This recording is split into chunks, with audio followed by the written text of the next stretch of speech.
அரங்கு நிறைந்து காணப்படுகிற இந்த ஒரு அற்புதமான கூட்டம். என்ன ஆச்சரியம்னா, ரொம்ப நாளாச்சு இப்படி கூட்டத்தெல்லாம் பார்த்து. அதுவும் தொலைக்காட்சிக்கு போன பிறகு பார்த்தா அங்கே ஆளே இருக்காது. நாங்கள் பாட்டுக்கு பேசிகிட்டு இருப்போம். கேமராமேன் மாத்திரம் எதையாவது பார்த்துக்கிட்டே இருப்பார். பேசி என்ன வேணாலும் பேசி நான் கேட்டாகணும்ல அப்படின்னு. ஆனால் இங்கே உங்களை போன்ற அத்தனை பேருடைய முகங்களை பார்ப்பதற்காக எங்களுக்கான வாய்ப்பினை கங்கை அம்மன் தந்திருக்கிறார். அம்மையினுடைய திருவடிகளை வணங்கி அப்பனுடைய திருவடிகளையும் வணங்கி, ஏன்னா அதை மாத்திரம் சொன்னோம்னா அப்புறம் அவங்க அந்த அப்போ நடுவர் அப்போதே சொல்லிட்டார் அம்மைன்னு சொல்லி அப்படின்னு வணங்கி நாங்கள் பேச்சை தொடங்குகிறோம். அவங்க சொன்ன மாதிரி ஐயா சொன்னாங்க, இன்றைக்கி காலையில் கூட நான் செஞ்சிக்கோட்டையில் இருக்கக்கூடிய அந்த வெங்கட்ராமனா கோயிலுக்கு போயிருந்தேன். சீனிவாச திருக்கல்யாணம் இன்றைக்கி. அந்த திருக்கல்யாணம் முடிஞ்சவுடனே என்னை பேச சொன்னாங்க. நான் அதில் நரசிம்ம அவதாரத்தில் தொடங்கி பேசிட்டு வர்றேன். அந்த சிங்கப்பெருமானாக அவர் வந்தார் அப்படின்னு சொல்லிட்டு இருக்கேன். கீழே இருந்து ஒரு அம்மா, இவர் தான் சிங்கப்பெண்ணில் அப்பாவா வர்றவர் அப்படின்னு சொல்லிட்டு இருக்காங்க. ஏமா, நான் சிங்கப்பெருமான்னு சொல்லி அவரை சொல்லிக்கிட்டு இருக்கேன், நீ சிங்கப்பெண்ணில் என்னையே சொல்லிக்கிட்டு இருக்கேன்னு. இது எதுக்கு சொல்கிறேன் அப்படின்னா, இப்போ பட்டிமன்றத்தில் பேசுகிறது ஒரு கலை, வகுப்பறையில் பாடம் எடுக்கிறதும் ஒரு கலை தான். ஆய கலைகள் 64 ஏய உணர்விக்கும் எம்மம்மை தூய உருப்பழிங்கு போல்வாள் என் உள்ளத்தினுள்ளே இருப்பள் இங்கு வாராது இடர் அப்படின்னு சொல்லி கம்பர் பாடுறாருன்னு சொன்னால், அதுபோல் ஆய கலைகளில் பேச்சு ஒரு கலை, நடிப்பும் ஒரு கலை தாங்க. சும்மா சொல்லக்கூடாது. இப்போ என்னை கூட கேட்பாங்க, நீங்கள் எப்படி திடீர்னு சினிமாவுக்கு போனீங்கன்னு. நான் சினிமாக்கெல்லாம் போகலைங்க, அது எந்த உண்மையும் சொல்லிடுறேன். என்னுடைய நண்பர் கமலஹாசன் அவர்கள் விருமாண்டி படம் எடுத்தார். அது மதுரை படம். அதனால் என்ன பண்ணார், என்னை ஒரு மேடையில் பார்த்தாரு. நான் மதுரை தமிழில் பேசுகிறத கேட்டுட்டு சந்தோஷப்பட்டு, நீங்கள் என் கூட ஒரு 6 மாதம் அந்த வசனம் எழுதுகிறப்ப கூட இருக்கணும். மதுரையில் எப்படி பேசுவாங்க, வந்தாங்க போனாங்கன்னு சொல்லிட்டு இருப்போம்ல, அது மாதிரி பேசுறதுக்கு நீங்கள் கூட உட்காரணும் அப்படின்னாரு. 6 மாதம் அவரோட அந்த வசனத்துக்கு உதவியாக இருந்தேன். திடீர்னு ஒரு நாள் கேட்டார், நீங்கள் நடிக்கிறீங்களா அப்படின்னாரு. எனக்கு உடம்பெல்லாம் ஆடி போச்சு. ஏன் தெரியுமா, அது மாடு பிடிக்கிற படம், சல்லியட்டு படம். நான் பாட்டுக்கு சரின்னு சொல்லி, நீ 2 மாட்டை பிடினா நம்ம கதி என்னாகிறது? நம்ம சிலபஸில் அதெல்லாம் கிடையாது.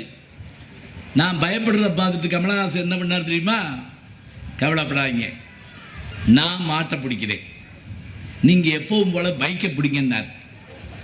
பட் அந்த டீலிங் எனக்கு ரொம்ப பிடிச்சிருந்தது, ஒத்துக்கிட்டேன். இன்னைக்கு வரைக்கும் 50 படங்களுக்கு மேல் நான் நடித்திருக்கிறேன். இன்னும் ஒரு 5-6 படம் வர வேண்டியிருக்குது. டிசம்பர் மாதம் வர்ற படம் எந்த படம்னா, வாவாத்தியாரின்னு ஒரு படம், கார்த்தி, அது சூர்யா தம்பி அவருடைய படம். பெரும்பாலும் நீதிபதியா, பிரின்ஸ்பாலா, இல்லாட்டி கதாநாயகனுக்கு அப்பாவா, கதாநாயகி அப்பா, இப்படி தான் எனக்கு வர்ற வேலையை பார்த்துக்கிட்டு இருப்பேன். ஒரு கல்லூரியில் கூட என்னை அறிமுகப்படுத்துகிறப்ப அந்த அவர் என்னுடைய பயோடேட்டா வச்சுட்டு அறிமுகப்படுத்துகிறாங்க. ஆயிரக்கணக்கான மாணவர்கள் உட்கார்ந்துருக்காங்க. என்ன சொல்லி பேராசிரியர் ஞானசம்பந்தன் எம்ஏ, எம்பிள், பிஹெச்டி, டிஜிடி, டிஜேலாம் சொல்லி பார்க்குறாங்க. ஒருத்தர் கைதட்டில் இவர் 20 புத்தகங்களை எழுதியிருக்கிறார். எழுதிட்டு போகிறாரு விடுங்க அப்படின்ட்டாங்க. இவரிடம் 65 பேர் எம்பிள் பட்டம் வாங்கியிருக்கிறார்கள். போகிறாங்க, இது என்ன பெருசான்ட்டா. 16 பேர் பிஹெச்டி பட்டம் வாங்கியிருக்காங்க. அதை பற்றி ஒன்றும் கவலை இல்லை. இவர் போகாத உலக நாடுகள் இல்லை, என்ன பெரிய விஷயம். இப்படி சொல்லிக்கிட்டே வந்தவர் என்ன பண்ணார், திடீர்னு இவர்தான் ரஜினி முருகனில் சிவகார்த்திகேயன் அப்பா அப்படின்னு வந்துருச்சாங்க எல்லாரும். அது மட்டும் இல்லை, பிகில் படத்தில் இவர் தான் நயன்தாராவுக்கு அப்பா, எந்திரிச்சு கும்பிட்டார் 2 பேர். அந்த தியாகி நீங்க தானா அப்படின்னு. ஏன்னா அவனுக்கு அப்பத்தான் என்னை அடையாளம் தெரியுது. பாருங்க, ஊடகத்தினுடைய பெருமை அல்லது ஊடகத்தினுடைய அருமை என்ன தெரியுமா. ஒரு கல்யாண வீட்டில் போய் பேச போயிருக்கேங்க. பேசி முடிச்சுட்டு கீழே இருக்கிற அங்கேயே ஒரு 5000-6000 பேர் வந்திருக்காங்க. பெரிய அரசியல் தலைவருடைய கல்யாணம், அந்த வீட்டு கல்யாணம். பேசிட்டு உட்கார்ந்துருக்கேன். ஒரு 6 வயசு குழந்தைங்க, நல்லா கவனிச்சுக்கோங்க, 6 வயசு குழந்தை என்கிட்ட நீங்கள் தானே சுட்டி டிவியில் பொம்மியும் திருக்குறளும்னு அந்த திருக்குறள் கதை சொல்கிறது நீங்கள் தானே? வயசு என்ன? 6 வயசு அந்த குழந்தைக்கு. நீங்கள் தானே? நான் அந்த குழந்தை கையை பிடிச்சிக்கிட்டேன். நீ கேட்பியா பாப்பா அப்படின்னேன். ஆமாம், உங்களை எனக்கு ரொம்ப பிடிக்கும். பாருங்க பேச்சுவார்த்தை. என் வயசு என்ன, அது வயசு என்ன சொல்லிட்டு, என் தம்பிக்கு உங்களை ரொம்ப பிடிக்கும், அதுக்கே 6 வயசு. அது போய் அவங்க தம்பியை கூப்பிட்டு வந்துருச்சுங்க, அவனுக்கு 4 வயசு. அவன் என்னை இறங்க பார்த்துட்டு, நீ நல்லா பேசுகிற அப்படின்னா, அவனே அன்னைக்கு தான் பேச ஆரம்பிச்சிருக்கான். அந்த குழந்தைகளுக்கும் புரியுமாறு என்னால் பேச முடியும் என்றால் அதுதான் நம்முடைய தமிழின் பெருமை. அவர்களையும் சென்று அது அடைகிறது என்றால் அது ஊடகத்தினுடைய அருமை. ஏன்னா அந்த குழந்தை என்னை பேராசிரியர் தான் நடுங்கியிருக்கோம். தாய்மார்களுக்கு தெரியாதா? பிள்ளைகளுக்கு சோறு ஊட்டுறப்ப இப்படி ஊட்டுவாங்க. முந்தி சொல்கிறேன் நான், முற்காலத்தில் அப்படி வச்சுக்கோங்க. இப்போ எல்லாம் ஊட்ட முடியாது. குழந்தைக்கு சோறு ஊட்டுறப்ப அந்த குழந்தை சாப்பிட மாட்டேன்னா உன்னை பேய்கிட்ட பிடிச்சி கொடுக்கவா அப்படிங்கும். பிடிச்சி கொடு அப்படிங்கும் அந்த பிள்ளை. பிசாசிட்ட பிடிச்சி கொடுக்கவா. இது என்ன சொன்னாலும் பிள்ளை கேட்காது. உடனே அந்த அம்மா உன்னை உங்கள் மிஸ்ஸிட்ட சொல்லவா, டீச்சர்கிட்ட சொல்லவா, படக்குன்னு வாங்கி தின்றோம். அப்போ என்ன அர்த்தம்? பேய் பிசாசை கண்டு கொடுமையான டீச்சர்னா அந்த பிள்ளை பள்ளிக்கூடம் போகுமா? இப்படி சொல்லி கொடுக்கலாமா? இன்னைக்கு ஊடகம் என்ன செய்யுது அப்படின்னா, நம்ம உலகம் முழுவதும் கொண்டு போய் சேர்க்குதுங்க. 4 நாளைக்கு முதல்ல நானும் என் மனைவி மதுரை மீனாட்சி கோயில் போயிட்டு வெளியே வர்றோம். ஒரு அம்மா வேகமாக ஓடியாந்து என் கையை பிடிச்சிக்கிட்டு, சிங்கப்பெண்ணையில் நீங்கள் நடிக்கிற நடிப்பு இது, சரிம்மா சரிம்மா, அதோட போயிருக்கலாம்ல, அந்த அம்மாவை கூட்டம் இல்லையா அப்படின்னு கேட்குது. என் மனைவி பின்னாடி வந்துக்கிட்டு இருக்காங்க. நல்ல வேளை அவங்க காதில் எந்த அம்மாவை, நாடகத்தில் வர்ற அம்மாவை கூட்டிகிட்டு தான் தெரிய முடியுமா? போத்தப்போ குடும்பத்தில் குழப்பத்தை விளைவிக்காத. நல்ல வேளை மனைவி காதில் கேட்கல. கேட்டிருந்தா கோவிலே குழப்பம் விளைவித்தேன், பூசாரியை தாக்கினேன்னு ஆயிருக்கும். அப்போ நம்ம வாழ்க்கையில் பாதி நேரம் நமக்கான விஷயங்கள் எல்லாம் மனசில் பதிவாகிறது. ஒரு காலத்தில் அச்சு ஊடகம், ஒரு காலத்தில் ஒலி ஊடகம் வானொலி, இன்றைக்கு காட்சி ஊடகம் காணொளி. அதுக்கு மேலே என்னுடைய யூடியூப் இருக்குது. ஜி ஞான சம்பந்தங்கிற யூடியூப் அது போகாத இடம் இல்லை. இன்ஸ்டாகிராம், அதுக்கு மேலே எக்ஸ் தளம்னு இப்போ ஒன்று புதுசாக வந்திருக்கு. கூகுளினுடைய இது மாதிரி எக்ஸ் தளம்னு ஒன்று வந்திருக்கு. இதெல்லாம் தாண்டி அமெரிக்காவில் இருக்கக்கூடிய அந்த கூகுள் நிறுவனத்தையே விலைக்கு வாங்குகிற அளவுக்கு ஒரு தமிழன் முன்னுக்கு அவர் ஒரு புதுசாக கண்டுபிடிச்சிருக்காரு, பர்பிள் சிட்டின்னு சொல்லிட்டு. அரவிந்த் சீனிவாசன் என்ற சென்னையை சேர்ந்த ஒரு இளைஞர், 31 வயசுங்க, 31 வயசு, ஏறத்தாழ உலகத்தையே மிரட்டக்கூடிய கூகுள் நிறுவனத்தையே வாங்கக்கூடிய அளவுக்கு அவருடைய அந்த பர்பிள் சிட்டிங்கிற அந்த புதிய தளம் உள்ளே இறங்குது. இது நீங்கள் கொஞ்சம் இப்போ நான் கல்லூரியில் சொல்லியிருந்தேன்னா உடனே தெரிஞ்சிருக்கோம். நம்ம இன்னைக்கு நம்ம டிவிக்குள்ளே தான் இருக்கோம்.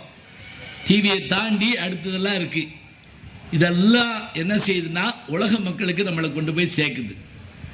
அதே போல் இப்போ நாங்கள் பேசிக்கிட்டு இருக்கப்போ முன்னாடி தொலைக்காட்சி இது வச்சுருக்குறாங்க. இது நேரலைங்களா? ரெக்கார்ட் தான். நேரில் போடுறதில்ல, வரமாட்டேங்கிறாங்க, எல்லாம் அங்கேயே உட்காந்து. கரெக்ட் ஐயா, ரொம்ப நன்றி. ஏன்னா நான் போன பார்த்தா ஒரு ஊரில் பேசிக்கிட்டு இருக்கப்ப இப்படி ஏத்தாப்பில் உட்காந்துருந்தேன். அவரை ஒளிப்பதிவாளர்கிட்ட கேட்டேன், நேரலையா அப்படின்னு கேட்டேன். அப்படின்னாரு. இல்லை நேரலையான்னு கேட்டேன். என்ன அப்படின்னாரு. லைவா அப்படின்னு. அப்படி தமிழில் கேட்க வேண்டியதானே அப்படின்னாரு. லைவுன்னா தமிழா, நேரலைன்னா புரியலையா. நம்ம என்ன நினச்சிருப்போம், அவருக்கு ஒன்றும் நேரலை அப்படின்னு நினச்சிருப்போம். அப்படி இல்லை, நேரலை, நேருக்கு நேரம் போய் சேர்றது. அதுக்காக அதனால் அவர்களுக்கு நம்முடைய வாழ்த்துக்களை சொல்லி, ஐயா அருமையாக சொன்னாங்க, அழைத்ததும் அருள் செய்வது யார்? அம்மையா அப்படா, அப்படா அம்மையா, அவ்வளோதான். யார் செய்தா? அதாவது கடவுள்னு ஒருத்தர் இருக்காரா, முதல்ல ஒரு கேள்வி கேட்குறோம்.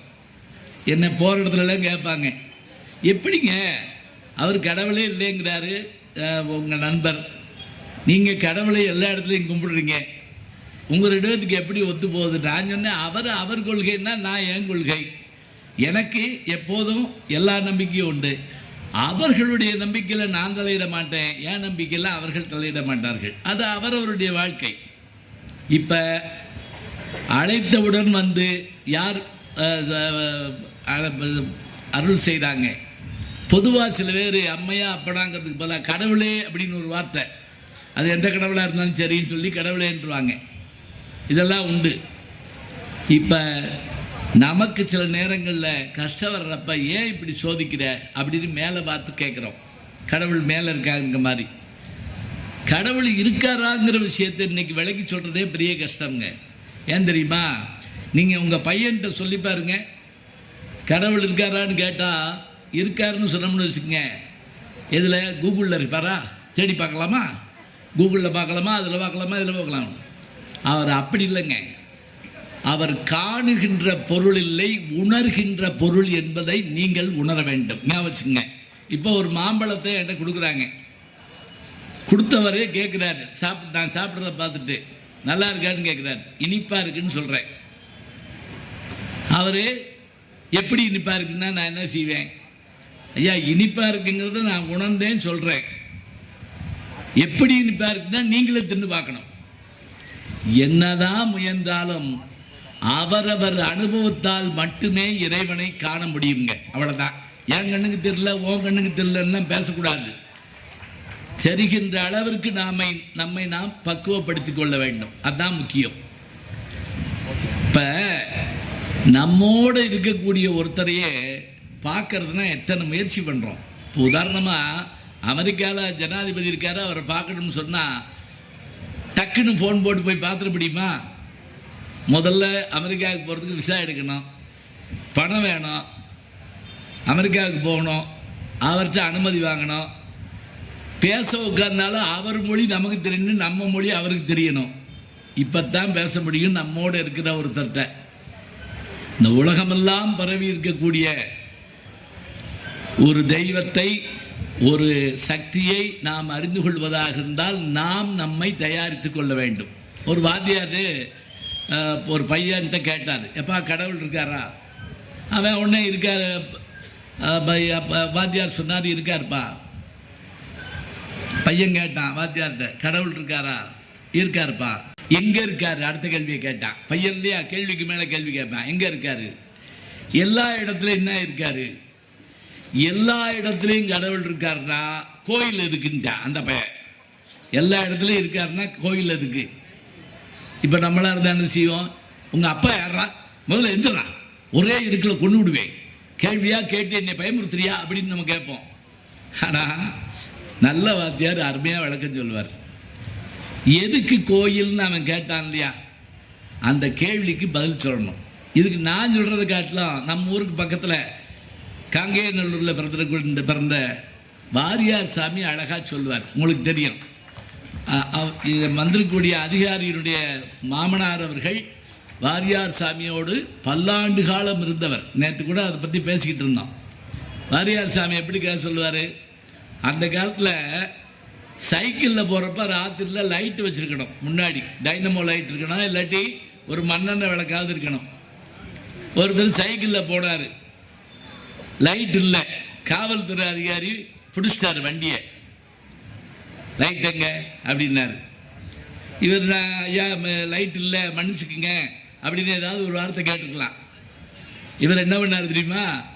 அந்த காவல்துறை அதிகாரியை பார்த்து, ஏயா ஊரெல்லாம் லைட்டு போட்டிருக்காங்க, கங்கையம்மன் கோயில் லைட்டு 2 பக்கமும் எரியுது, ஸ்ட்ரீட் லைட் இருக்கு, ஆகாயத்தில் வளர்பிறையினால நிலவு அப்படியே பால் போல பொங்கி வழியுது, இவ்வளவு லைட் இருக்கப்ப என் சைக்கிளில் லைட் இல்லைன்னா கெட்டா போகும்னு கேட்டான். அவர் அதிகாரி சந்தோஷப்பட்டார். இப்படி ஒரு அறிவாளியை நான் பார்த்ததில்லை, ஸ்டாண்டு போடு அப்படின்னாரு. போட்டான். பேக் பெயிலில் போய் காற்றை பிடிக்க விட்டார். சார் சார் சார்னு எதுக்கு சத்தம் போடுற? இல்லை சார் நீங்கள் காற்றை பிடிக்கிட்டு இருக்கேன், காற்று போயிடுச்சுன்னா. என்னப்பா ஊரெல்லாம் காற்றா இருக்கு, ஃபேனை போட்டால் காற்று வருது, கூலரை போட்டால் காற்று வருது, எல்லா இடத்துலையும் காற்று இருக்கப்ப உன் சைக்கிள் டயர் டியூப்பில் காற்று இல்லைன்னா என்ன கெட்டா போகுது, உருட்டிட்டு போனா. இப்போ புரியுதா? எங்கும் பரவி இருக்கக்கூடிய காற்று சைக்கிள் டயருக்குள்ளே இருக்கக்கூடிய டியூப்பில் இருந்தால் தான் அந்த சைக்கிள் ஓடும். எல்லா இடங்களிலும் இருக்கின்ற இறைவன் ஒரு இடத்தில் நமக்கு அருள் செய்ய காத்திருந்தால்தான் நாம் சென்று வணங்க முடியும். அதற்காகத்தான் கோவிலும் எம்பெருமானுடைய உருவமும். இதுதான் நம்ம சொல்லணும். பிள்ளைகிட்ட கோயிலுக்கு போகிறப்ப, அம்மா எதுக்குமா கோயிலுக்கு போகிறோம், ஒரே அடியில் கொண்டு விடுவேன் பேசாம்பா அப்படி சொல்லக்கூடாது. கேட்டால் சொல்லணும். கங்கை அம்மன் அம்மா பேர், கங்கைன்னா என்னம்மா? இந்த கேள்விக்கெல்லாம் இந்த கங்கையை கொண்டு வரதுக்காகத்தாங்க ஒருத்தன் அவ்வளோ முயற்சி பண்ணான். அவன் பேர் பகீரதன். ஞாபகம் வச்சுக்கோங்க, பகீரத முயற்சின்னு சொல்லுவோம். பகீரதன் என்ன தெரியுமா? பூமியில் தண்ணி இல்லைங்கிறப்ப கங்கையை கொண்டு வரணும்னு நினச்சான். பூமியில் இல்லை, முக்கியமாக அவனுடைய முன்னோர்கள் கதிமோட்சம் அடைய வேண்டும் என்பதற்காக கங்கை வரவழைப்பதற்காக தவம் இருந்தான். அந்த கங்கை மேலேருந்து வருதுன்னா மேலே ஆறு இருக்கான்னு ஒரு கேள்வி கேட்போம். இருக்குதுங்க, ஆகாய கங்கை கேள்விப்பட்டிருக்கீங்களா? பாட்டு கூட இருக்கு, சினிமா பாட்டு, ஆகாய கங்கைன்னு பாடி இருப்பாங்கல்ல. இருக்கட்டும், அந்த மேலே போகிற ஆகாய கங்கைக்கு இன்னொரு பேர் பாகீரதி. ஞாபகம் வச்சுக்கோங்க, பாகீரதி. இதுக்கு என்ன ஆதாரம்? மேலே ஆறு இருக்குதுக்கு. கம்பராமாயணத்தில் கும்பகர்ண படலம்னு ஒன்று இருக்கு. கும்பகர்ணா 6 மாதம் தூங்குவான், 6 மாதம் முழிச்சிருப்பான். அவனை எழுப்பிட்டாங்கன்னா அவன் எந்திரிச்ச உடனே சாப்பிட வேண்டியதெல்லாம் சாப்பிட்டுட்டு குளிக்க போவானா.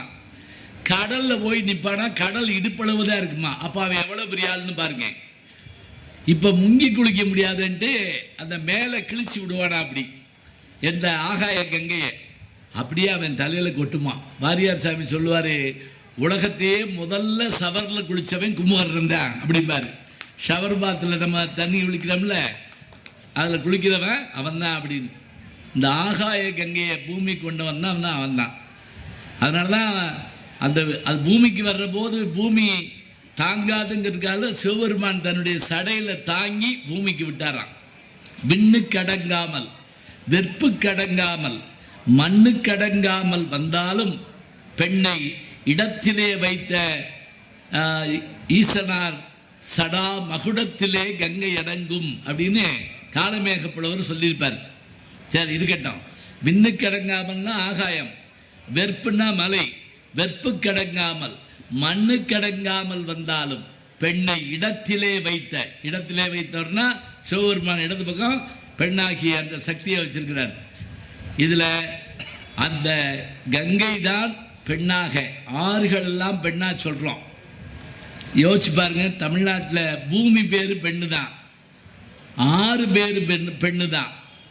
சிந்து, கங்கை, கோதாவரி, யமுனை, காவிரி, கிருஷ்ணா எல்லாம் பெண்ணோட பேர். இதை நான் ஒரு கூட்டத்தில் சொல்கிறப்பங்க கீழே இருந்து ஒரு சின்ன பையன் எழுந்திரிச்சு, கிருஷ்ணான்னு சொன்னீங்களே அது ஆம்பளை பேராட்டம்ல இருக்கு அப்படின்ட்டான். எனக்கு என்ன செய்யறதுன்னே தெரில. சரிப்பா அப்படின்னு உட்கார சொல்லிட்டேன். அப்புறம் எனக்கு ஒரு சந்தேகம், கிருஷ்ணாங்கிறது ஆணா பெண்ணா? நமக்கு தெரியும் கிருஷ்ணன் ஆண் தான், ஆனால் அந்த நதி ஆணா பெண்ணா?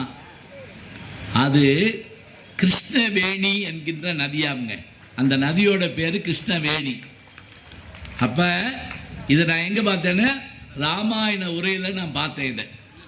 அப்போ சிந்து, கங்கை, கோதாவரி, யமுனை எல்லாமே அந்த நதிகள் தான். நதிகள் பெண்ணோட பேருடைய நதிகள்.